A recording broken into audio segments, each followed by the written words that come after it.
I spotted my husband at a rooftop bar, wrapped around my best friend.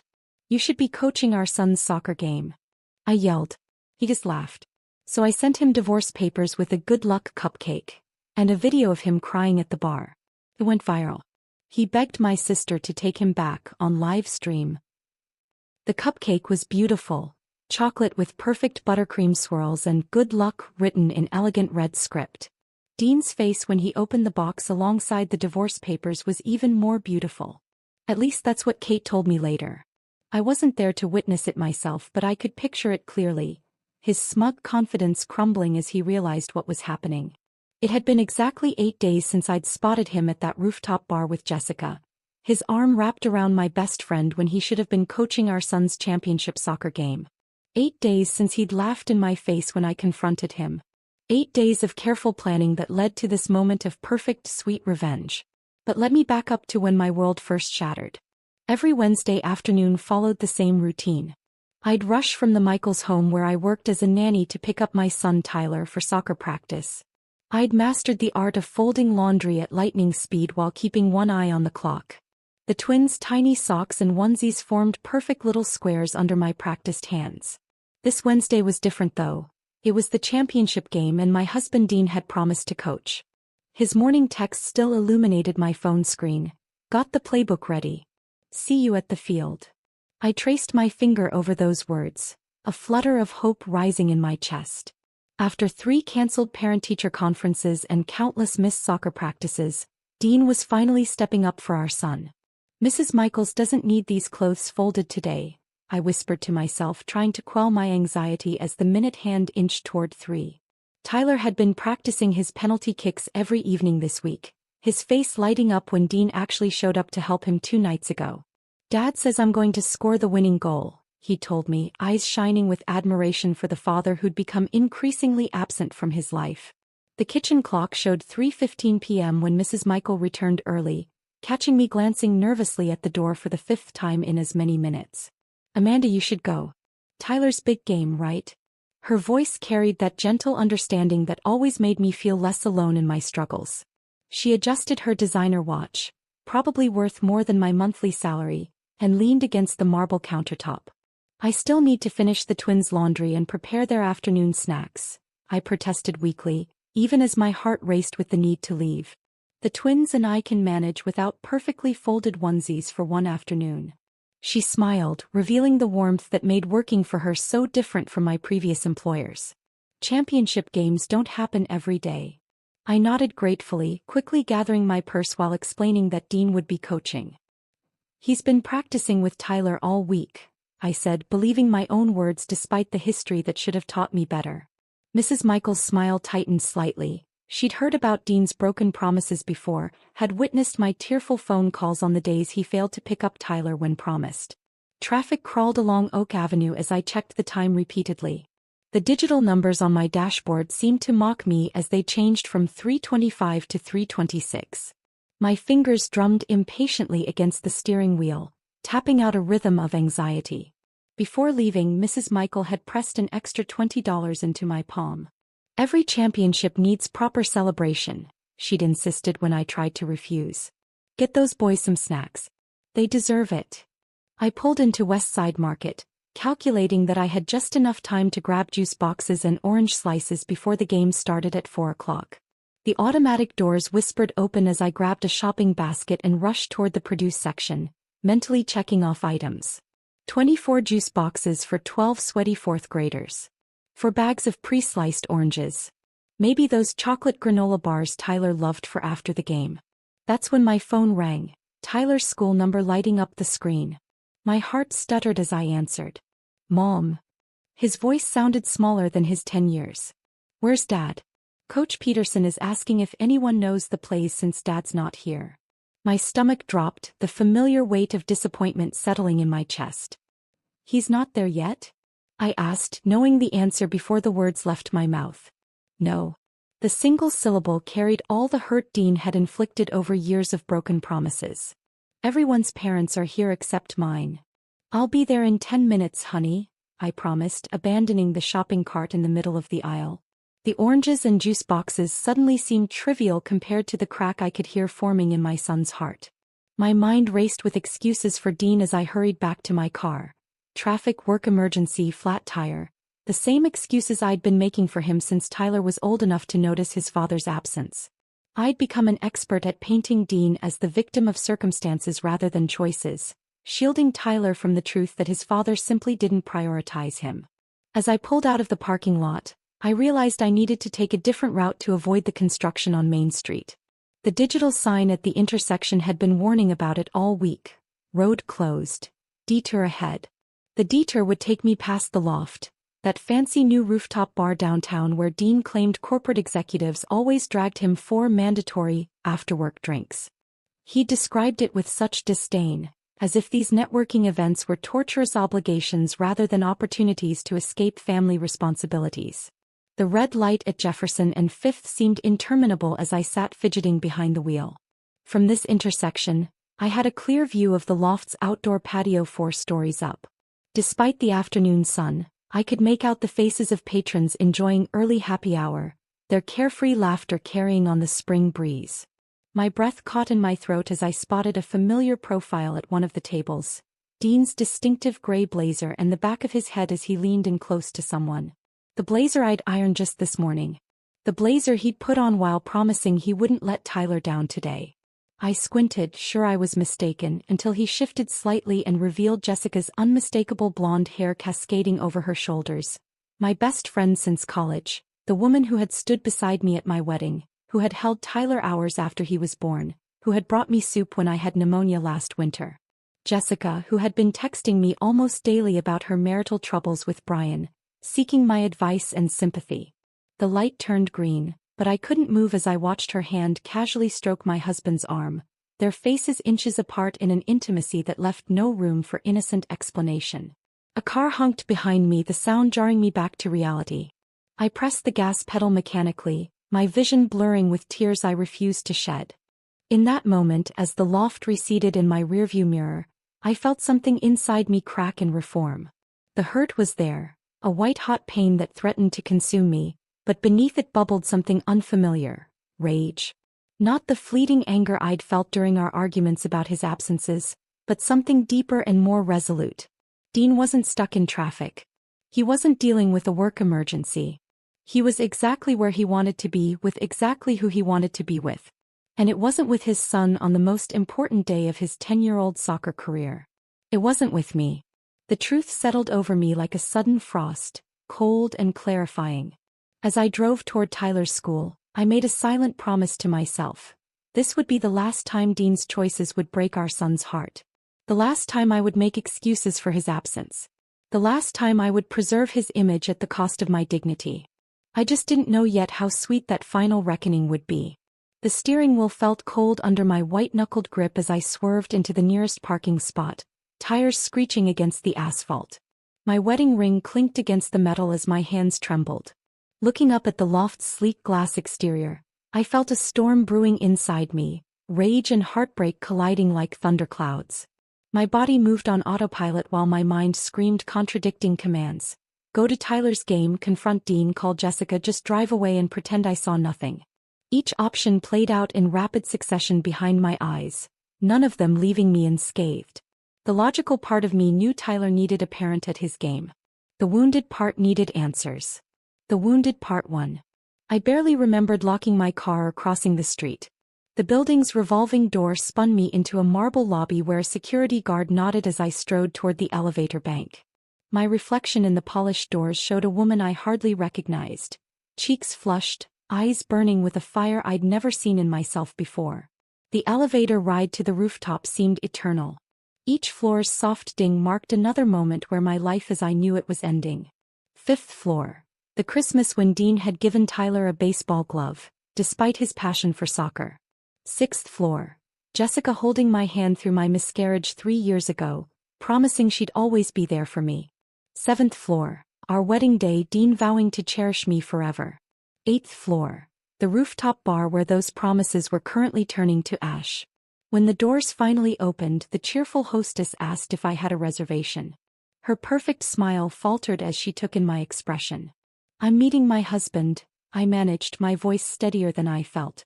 Name? She asked, glancing down at her tablet. He's already here. With a blonde woman. The words tasted bitter like copper pennies on my tongue. Oh. You must mean Mr. Reynolds and Miss Carter? Corner table. She gestured toward the patio. Would you like me to?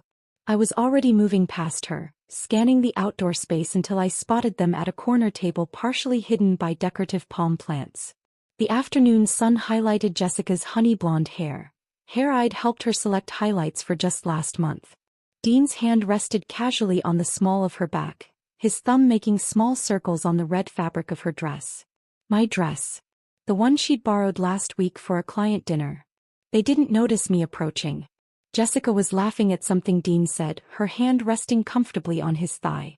My husband, the same man who claimed he was too busy to attend a single parent-teacher conference this year, was casually swirling an expensive-looking cocktail while our son waited for him on a soccer field across town.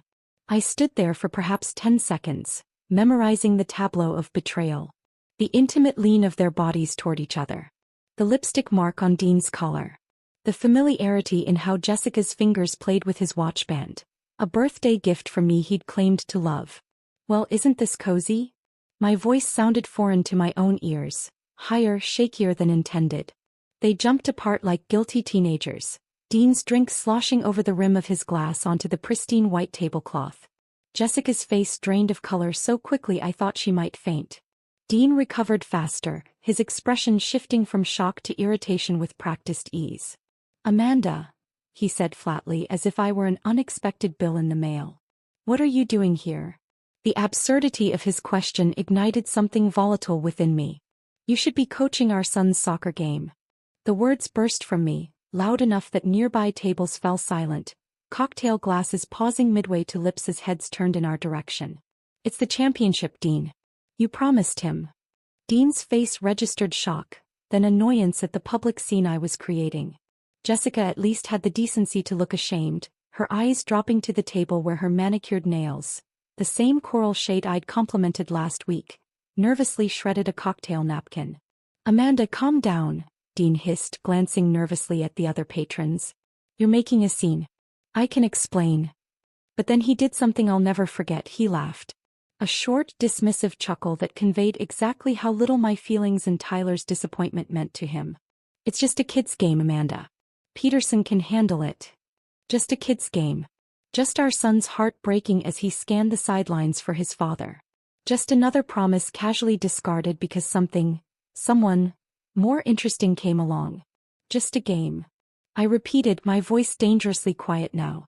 Tyler has been practicing those plays with you all week. He was counting on you.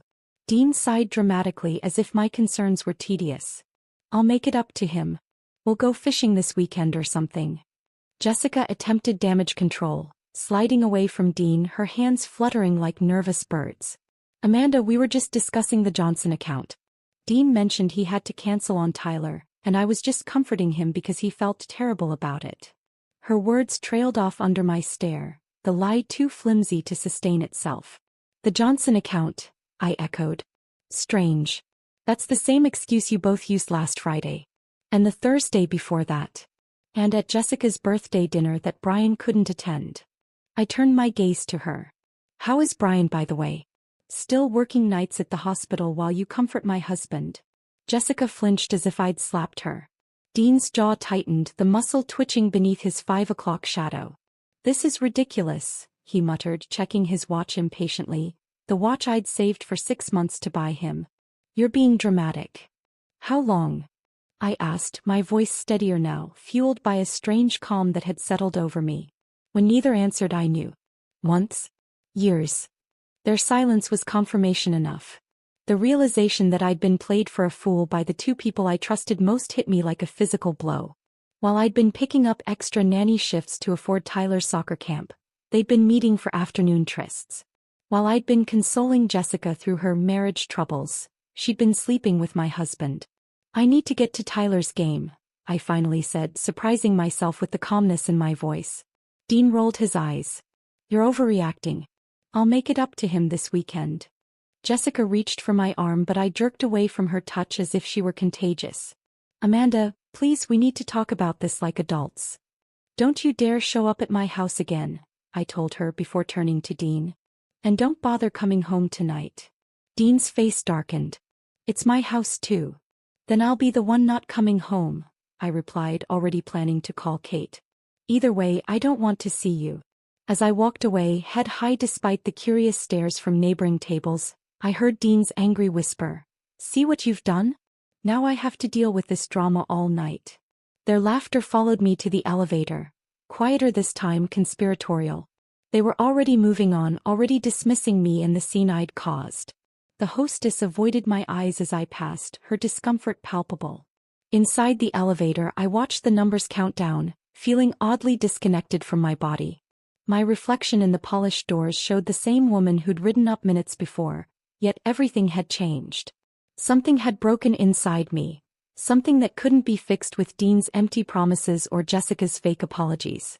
As the doors opened to the lobby, I took a deep breath and stepped out.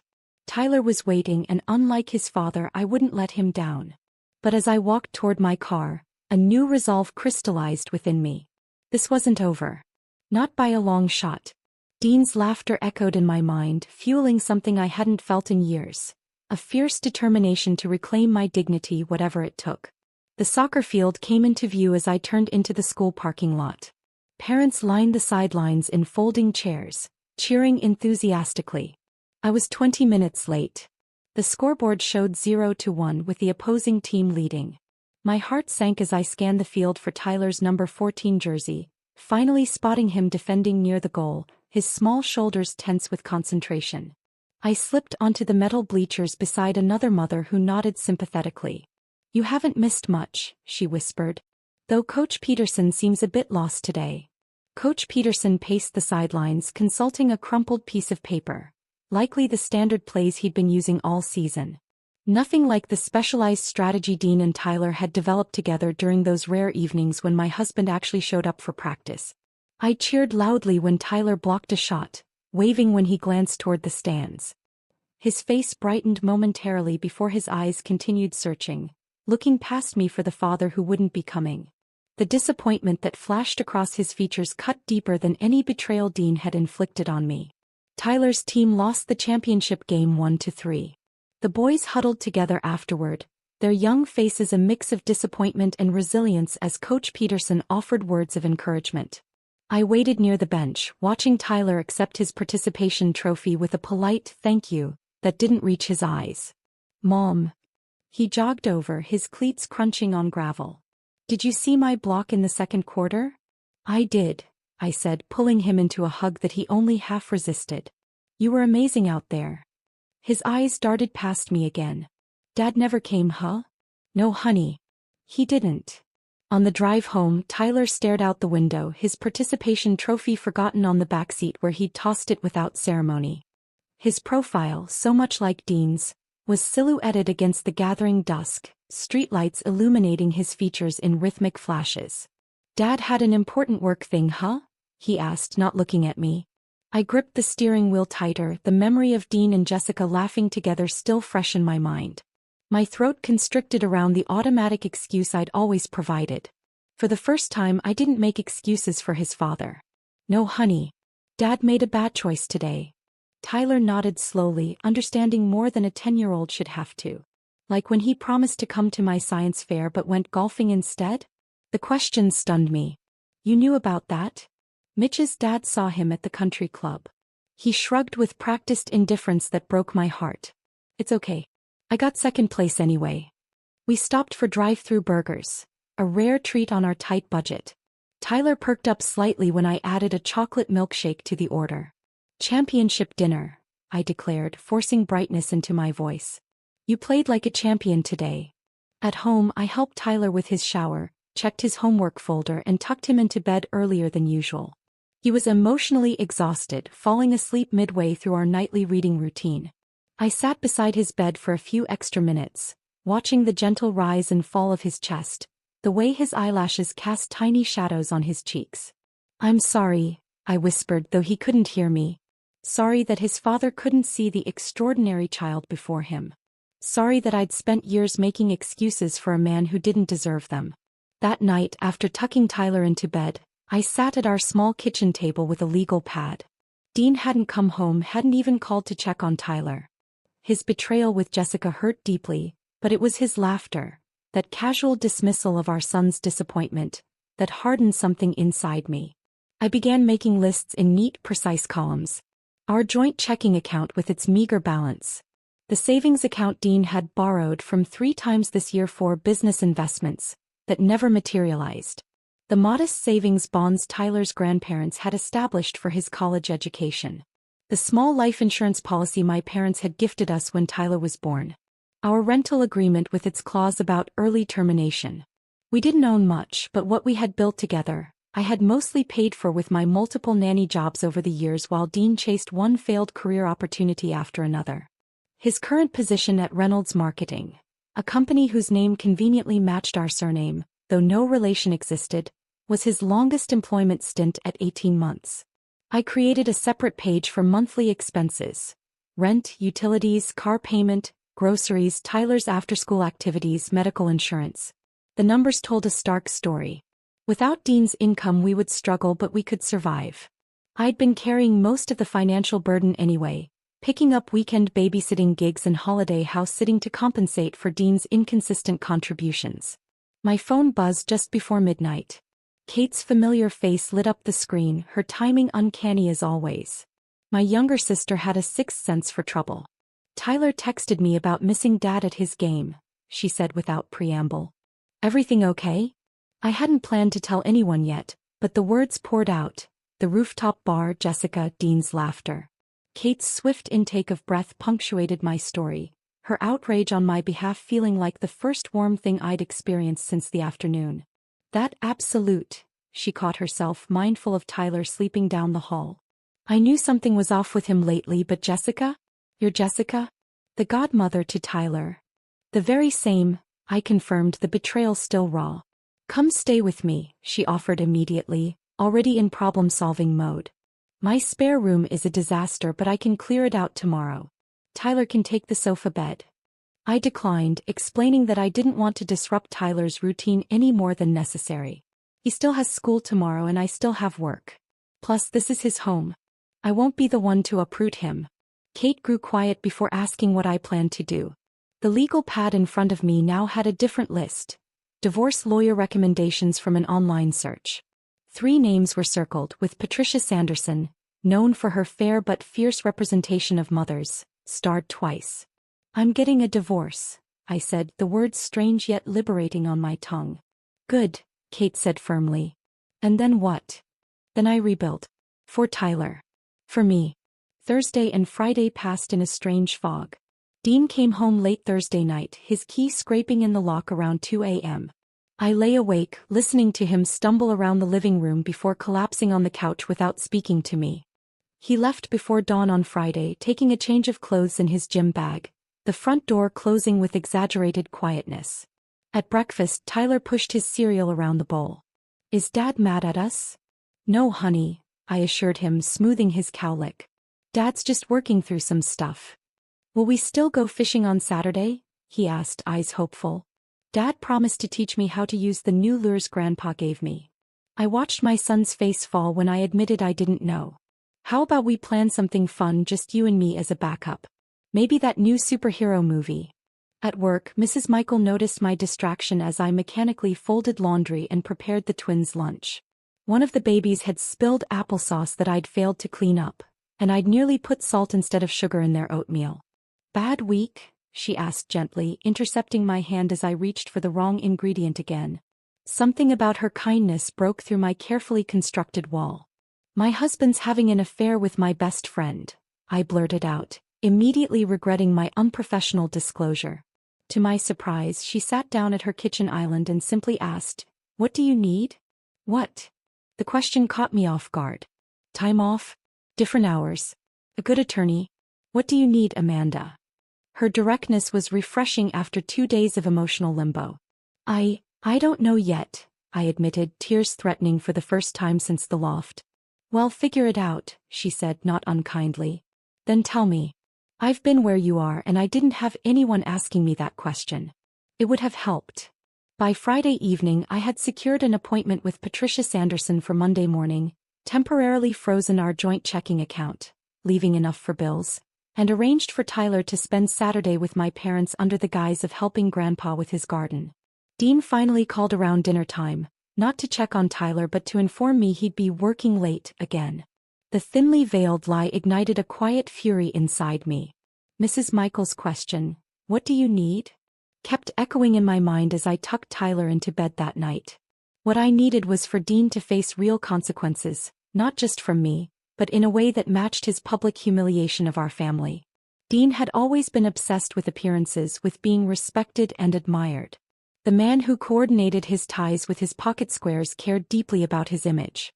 As I smoothed Tyler's blanket, an idea began to form, something fitting for a man who valued his public image more than his son's heart. Something that would make him feel as exposed and betrayed as we had felt watching him laugh at that rooftop bar. For the first time in days I smiled, a small, determined curve of my lips that held no warmth but promised resolution. Dean had taught me an important lesson about the man he truly was. Now it was time to show him exactly who I had become. The weekend passed in a blur of forced normalcy for Tyler's sake. Dean texted Saturday morning to cancel the fishing trip, citing unavoidable client meetings. I watched Tyler absorb the news with practiced stoicism as he packed his overnight bag for Grandpa's instead. His small shoulders squared with resilience that both broke my heart and strengthened my resolve. Monday morning arrived with a strange sense of clarity. The fog of betrayal had lifted, revealing a path forward illuminated by purpose rather than anger. I dropped Tyler at school with an extra tight hug. "What's that for?" he asked, already glancing toward his friends waiting by the playground. "Just because I love you," I replied, smoothing his cowlick one last time. "Have a good day, sweetheart." "You too, Mom," he called, already running toward the basketball court. I drove directly to the law offices of Patricia Sanderson, located in a modest brick building downtown. The waiting room smelled of lemon polish and fresh coffee. A framed needlepoint on the wall read, "Well-behaved women rarely make history." I took it as a good sign. Miss Sanderson was nothing like I'd imagined. I'd expected someone severe and intimidating, but she was a petite woman in her 50s with salt and pepper hair and reading glasses perched on her nose. Her handshake, however, communicated strength and confidence. "So," she said once we were seated in her office, "you want a divorce?" "Yes," I replied, surprised by the steadiness in my voice. "As quickly and cleanly as possible." The divorce papers were straightforward. We had little property to divide and I wanted full custody with reasonable visitation for Dean, provided he actually showed up. Miss Sanderson nodded approvingly as I outlined my financial situation and Tyler's needs. "And the father's relationship with your son?" she asked, making notes in elegant handwriting. "Inconsistent at best," I admitted. "He loves Tyler but on his own terms and timeline. My son deserves better than conditional affection." When I explained my specific request for how the papers should be delivered, Miss Sanderson raised an eyebrow but didn't refuse. "It's unusual," she admitted, "but not illegal. We typically use a standard process server, but there's no law against including additional items with the papers." A hint of amusement crossed her features. "I've seen worse in 25 years of family law. Much worse." I left her office feeling lighter than I had in years, as if I'd set down a boulder I hadn't realized I'd been carrying. The spring air felt fresher, colors more vibrant. I checked my watch, still an hour before I needed to be at the Michaels. On impulse I turned toward Maple Street, stopping at Sweet Sensations Bakery. The bell above the door chimed merrily as I entered the small shop. Glass cases displayed artful confections in every color imaginable. The aroma of vanilla and sugar enveloped me like a warm embrace. "Amanda." Mrs. Rodriguez emerged from behind the counter, her round face lighting up with recognition. "It's been too long. How's that handsome boy of yours?" The bakery owner was a mother whose children I had occasionally watched years ago, before landing the steadier position with the Michaels. Her twins were in high school now, her oldest in college. "Tyler's doing well," I said, then hesitated before adding, "but I'm getting divorced." Her expression shifted immediately to understanding. When I explained what I needed, her eyes softened with compassion. "I divorced Mr. Rodriguez 20 years ago when I caught him with my cousin," she confided, leaning across the counter conspiratorially. Never regretted it for a minute. Best decision I ever made besides opening this bakery. She showed me their selection of single cupcakes, each elaborately decorated with handcrafted fondant designs. Wedding cupcakes with delicate sugar flowers. Birthday cupcakes topped with miniature balloons. Anniversary cupcakes with intertwined hearts. Nothing for divorce yet, she joked, though maybe there should be. I selected a chocolate one with buttercream frosting, requesting "good luck" written in elegant script across the top. Mrs. Rodriguez led me to a small table near the window where we could discuss the design. She sketched several options on a notepad, her artistic talent evident in the quick strokes. This one, I decided, pointing to a design that balanced elegance with subtle irony, exactly the tone I wanted to strike. Mrs. Rodriguez worked carefully, adding small decorative touches around the edges, tiny buttercream stars and a delicate chocolate drizzle. Her hands moved with practiced precision as she piped the message in perfect cursive. "On the house," she insisted when I tried to pay. "Consider it a donation to the cause of women everywhere." I hugged her impulsively, this woman I barely knew who had become an unexpected ally in my moment of need. "You're doing the right thing," she whispered. "Stay strong." Wednesday afternoon found me unusually nervous as I watched the Michaels twins. I checked my phone constantly, waiting for confirmation that everything was in place. The cupcake waited in Mrs. Rodriguez's refrigerator. The papers were prepared in Miss Sanderson's office. All the pieces were aligned. Mrs. Michael noticed my frequent glances at the clock and shooed me out early again. "Go handle your business," she said with a knowing smile. I'd confided my plan to her over a glass of wine the evening before, after the twins were asleep. She'd not only approved but offered to keep Tyler overnight if necessary. "Every woman deserves at least one moment of poetic justice," she told me, refilling my glass. "And some men deserve a reckoning." I drove to the loft, parking across the street with a clear view of the entrance. My heart pounded in my chest, not from anxiety but from anticipation. At exactly 5:30 p.m. as predicted, Dean and Jessica arrived together, his arm casually draped around her waist as they entered the building.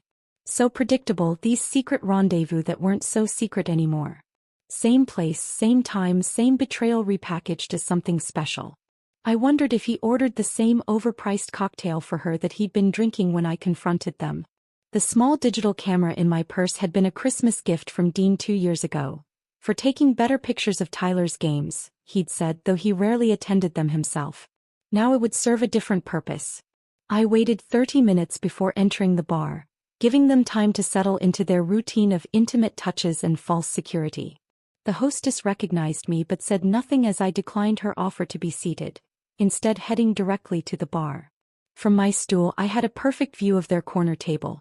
I kept my distance, ordering a soda while surreptitiously filming their intimate behavior. Dean's hand on her knee. Jessica's fingers playing with his collar. Their heads close together as they laughed at some private joke. I positioned the camera discreetly, capturing several minutes of their interactions. Nothing explicit. I wasn't looking to create scandal porn. Just clear evidence of an ongoing affair rather than a one-time indiscretion. Evidence that couldn't be explained away as just discussing the Johnson account. When Dean excused himself to use the restroom, I seized the opportunity. Moving quickly through the happy hour crowd, I approached their table. Jessica's eyes widened in alarm as she recognized me. "Amanda." "Enjoy him while it lasts," I said quietly, causing her to nearly spill her wine. "What are you doing here?" she hissed, glancing nervously toward the restrooms.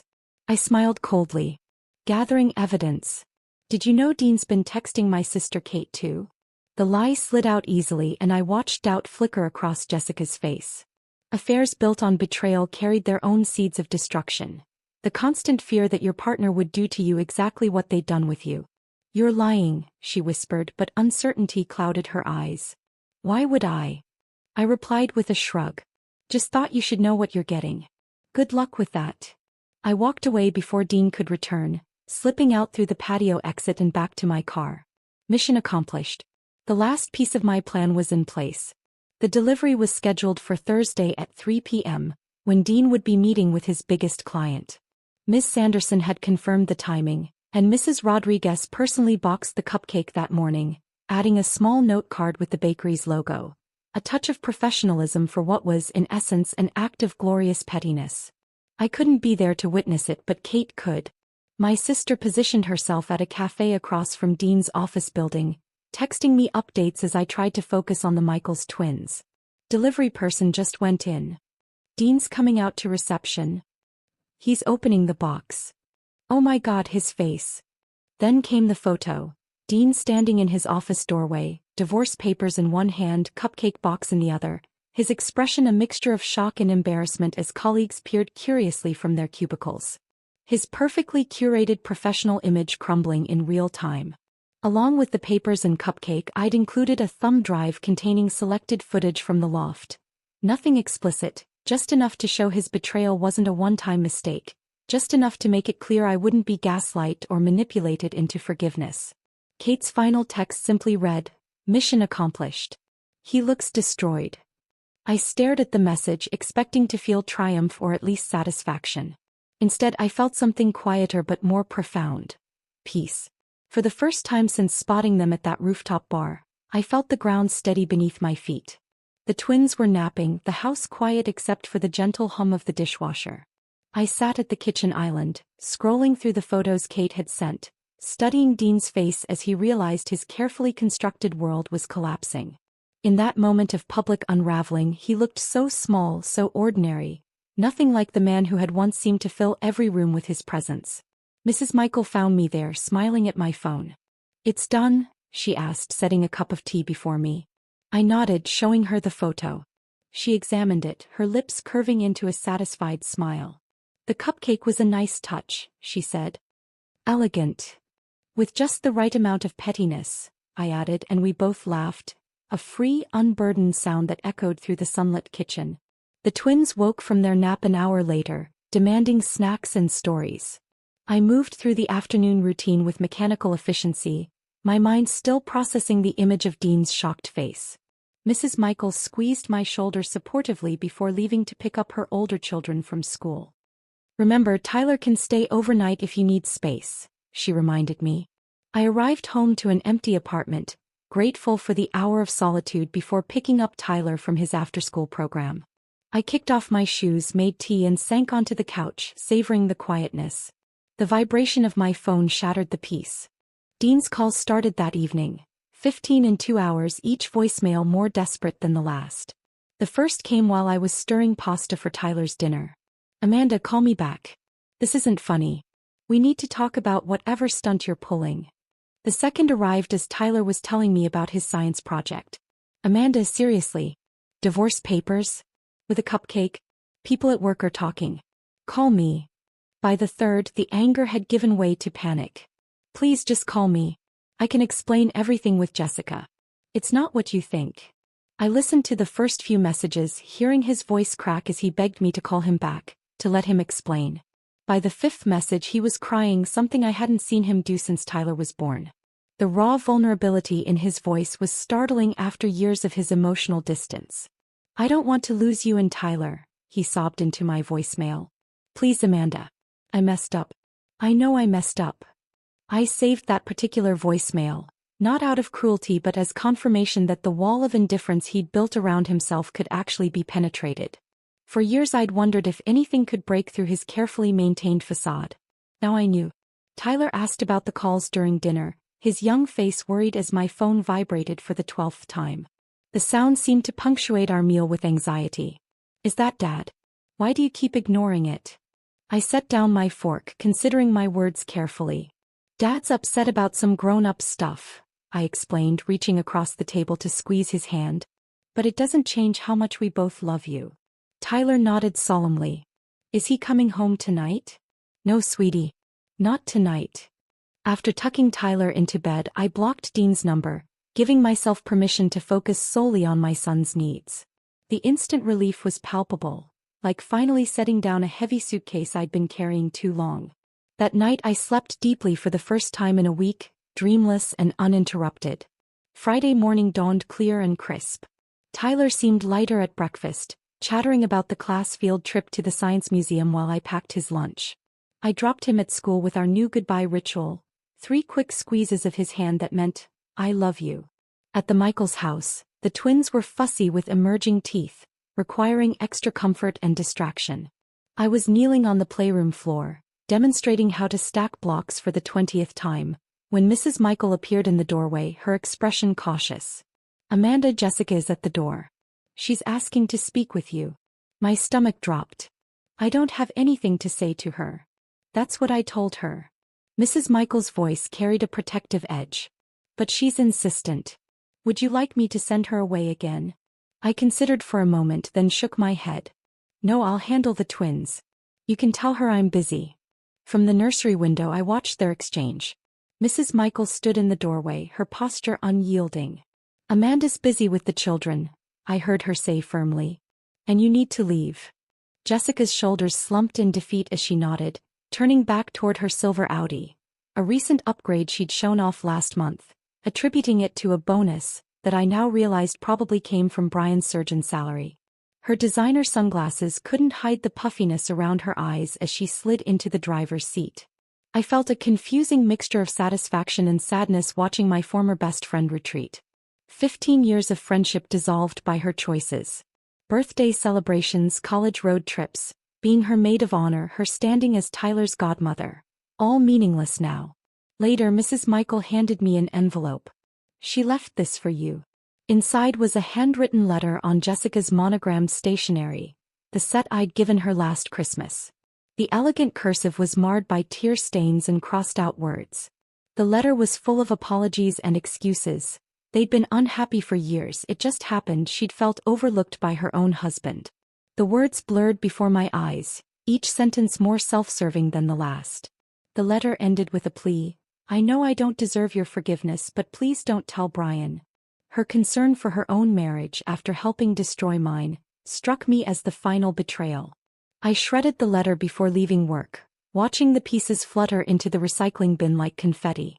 The weekend provided a welcome respite as Tyler and I established new routines without Dean's sporadic presence. Saturday morning we made pancakes shaped like soccer balls. A messy experiment that left batter spatters on the ceiling but Tyler giggling uncontrollably. Mom, yours looks more like a deflated basketball, he laughed, pointing at my misshapen creation. Well, yours looks like Australia, I countered, prompting an impromptu geography lesson over breakfast. We visited the library, filling our canvas bag with books about space exploration, Tyler's current obsession. The children's librarian, Ms. Patel, recommended a cookbook with kid-friendly recipes when Tyler mentioned our pancake adventure. This has a recipe for pizza dough you can shape into anything, she whispered conspiratorially. Much more forgiving than pancake batter. Back home, we started planting a small vegetable garden in the containers on our apartment balcony, marking spaces for cherry tomatoes, basil, and the sugar snap peas Tyler insisted would grow all the way to the sky like Jack's beanstalk. Tyler asked fewer questions about his father's absence than I'd expected, perhaps because Dean's presence had always been inconsistent. Instead, he seemed to flourish in the predictability of our new routine, helping create our weekend schedule on a colorful chart that now hung on the refrigerator. On Sunday afternoon, while Tyler played with neighborhood friends in the apartment complex playground, I sat on a bench watching them race up and down the slide. The spring sunshine felt warm on my face, a reminder that life continued to move forward despite the seismic shifts in our family structure. My phone rang, Kate's familiar ringtone breaking into my thoughts. Dean showed up at my apartment this morning, she said without preamble, her voice a mixture of amusement and disbelief. He was crying, Amanda. Actually sobbing in my hallway. I sat up straighter, glancing toward Tyler to ensure he was still happily playing. What? Why your place? According to Kate, Dean had confused her apartment with mine. A mistake that seemed impossible given that Kate lived across town in a completely different building, in a high-rise with a doorman and security system unlike our garden apartment complex. He thought I was you at first, she explained. Started this whole speech about making amends and being a better man. Then he registered my pajamas and pink hair and realized his mistake. What did he want? I asked, watching Tyler coordinate an elaborate game involving the monkey bars and what appeared to be an invisible enemy. When he realized his error, he became even more distraught, begging me to intervene on his behalf. It was honestly pathetic, Amanda. He said he's been sleeping in his car because Jessica's husband found out and threatened him. I gasped despite myself. Brian knows. Apparently your cupcake delivery inspired Brian to send Jessica divorce papers too, with a whole box of cupcakes. 6 of them, all with different messages. Sweet Sensations is doing brisk business in divorce cupcakes this week. The irony wasn't lost on either of us. I felt a surprised laugh bubble up from somewhere deep inside me. I shouldn't laugh, I said, though I couldn't stop the smile spreading across my face. You absolutely should, Kate insisted. It's poetic justice of the highest order. She explained that she'd finally told Dean to leave, promising nothing except to let me know he was looking for me. He looked terrible, by the way. Unshaven, same clothes as yesterday. A far cry from his usual polished self. Monday morning brought my second meeting with Ms. Sanderson, who confirmed that Dean had been served properly and the divorce proceedings were officially underway. He called our office 16 times on Friday, she reported with professional detachment, flipping through a notepad. My assistant explained that all communication should go through legal channels now. As I left her office, I felt an unexpected lightness. The anger that had fueled my revenge had burned itself out, leaving behind a calm determination to build something better for Tyler and myself. On impulse, I stopped by the community college on my way to work, picking up brochures about their early childhood education program.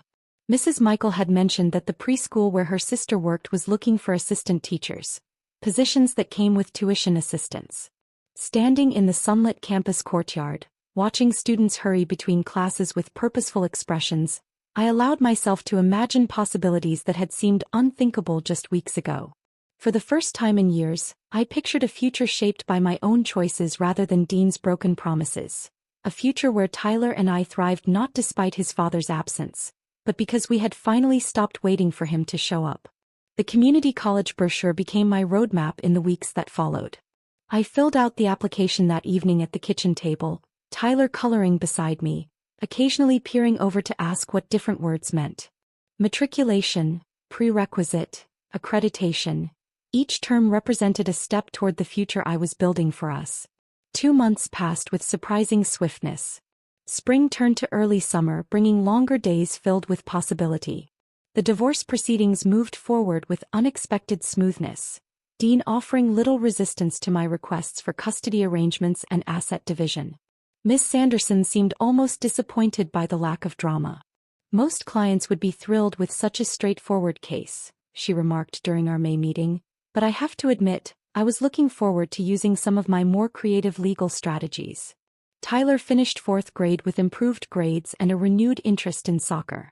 His final report card showed remarkable progress in mathematics and reading, subjects he'd struggled with earlier in the year when Dean's empty promises had left him distracted and anxious.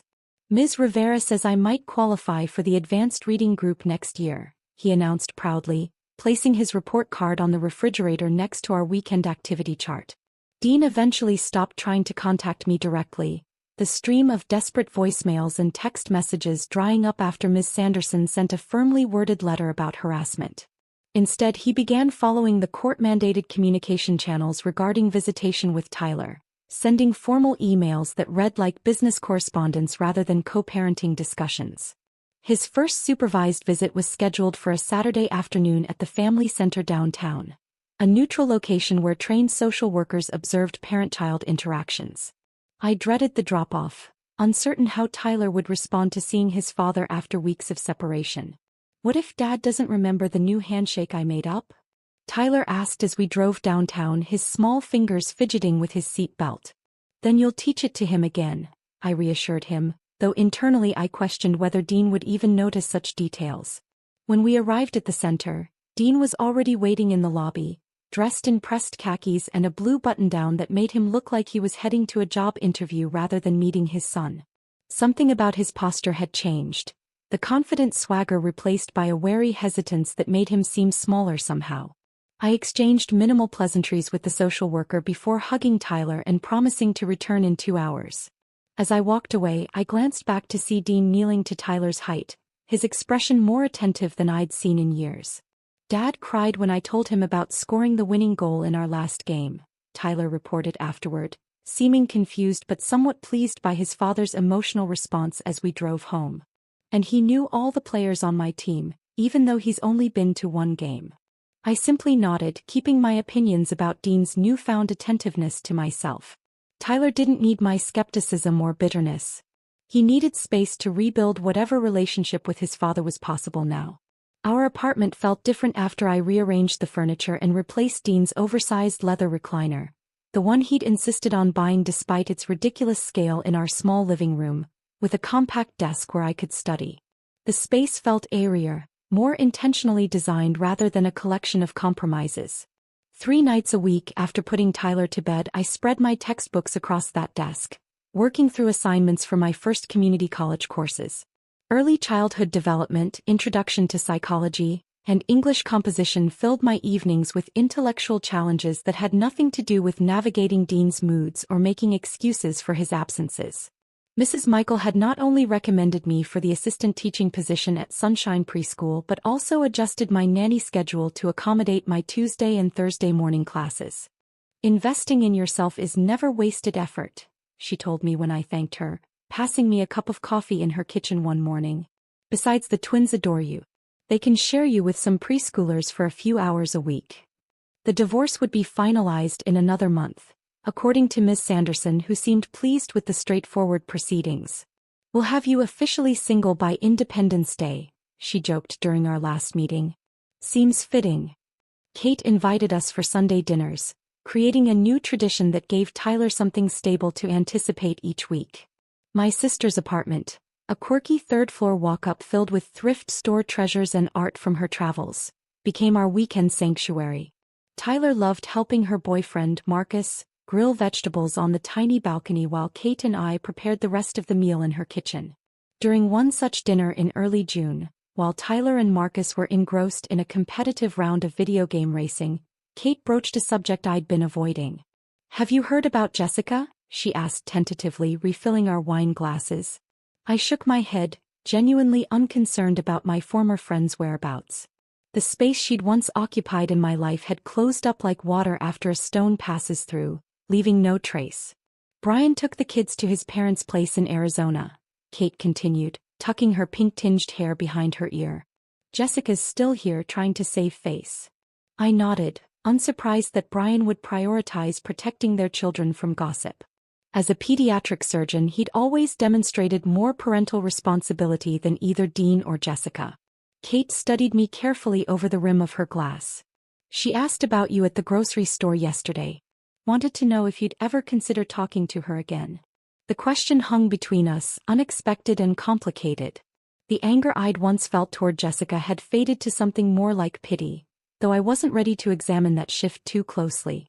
"Maybe someday," I finally answered, "but not anytime soon." The neighborhood block party in late June brought an unexpected confrontation. The tenant association had transformed our apartment complex's central courtyard into a festive space with food stands, games, and activity stations. I volunteered at the children's face painting station, discovering an unexpected talent for creating miniature masterpieces on eager small faces. I was finishing a particularly elaborate butterfly design on a little girl's cheek when I sensed a shift in the atmosphere. Looking up, I spotted Dean standing awkwardly near the basketball court, wearing jeans and a plain gray t-shirt that hung loosely on his frame. He looked thinner and less confident than I remembered, almost uncertain of his right to be there despite living in the complex until recently. He kept his distance but watched Tyler playing basketball with friends, his expression unreadable from where I sat.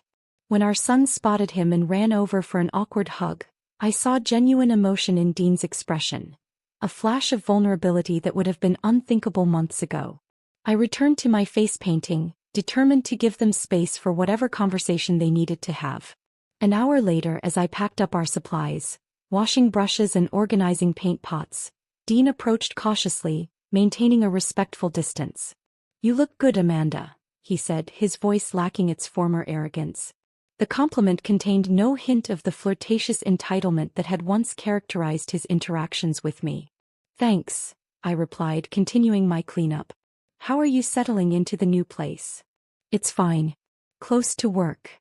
He shifted his weight, clearly uncomfortable. "I hear you're taking classes." I nodded, surprised he knew. Early childhood education.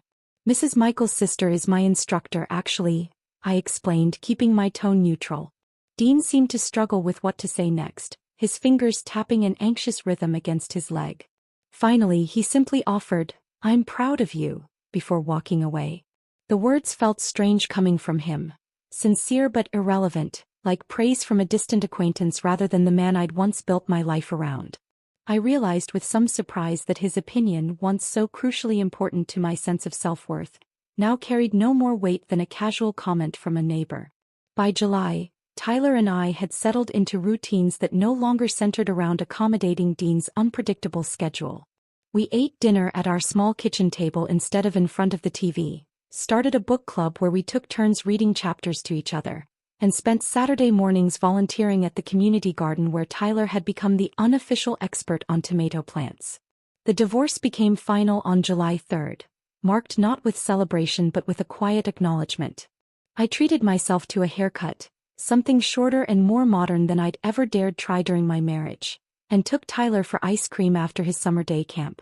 One evening later that week, as I helped Tyler practice penalty kicks at the park, golden hour sunlight casting long shadows across the grass, he asked a question that caught me off guard. "Are you happier now, Mom?" I paused, the soccer ball momentarily forgotten at my feet. In the rush of rebuilding our lives, I hadn't really considered my own happiness separately from his. The question required honest reflection rather than an automatic reassurance. The answer came easily. "Yes, I am." Tyler nodded thoughtfully, retrieving the ball. "Me too," he said, lining up another shot with careful precision. "I like knowing what's going to happen next." His simple observation captured exactly what had changed in our lives. The unpredictability of Dean's presence had been replaced by something more valuable: consistency and peace. The constant anxiety of waiting for another disappointment had lifted, leaving room for genuine joy to take root. As we walked home hand in hand through the summer twilight, fireflies beginning to illuminate the path ahead of us, I realized my revenge hadn't been about the public humiliation or even the divorce papers with their ironic cupcake. Those had been satisfying but ultimately superficial victories. The true revenge was this: building a life where Dean's absence was no longer a disappointment but a relief. A life where Tyler didn't anxiously watch the door, where I didn't construct elaborate excuses for broken promises, where both of us could thrive within the boundaries of realistic expectations rather than perpetual hope. "Race you to the corner?" Tyler challenged, already breaking into a run. I laughed and sprinted after him, our shadows stretching ahead of us, pointing toward home. My favorite part was when Amanda delivered those divorce papers with a "good luck" cupcake. Pure genius. What was your favorite moment? Drop it in the comments below. If you enjoyed Amanda's journey to reclaiming her dignity, hit that subscribe button and give this video a like.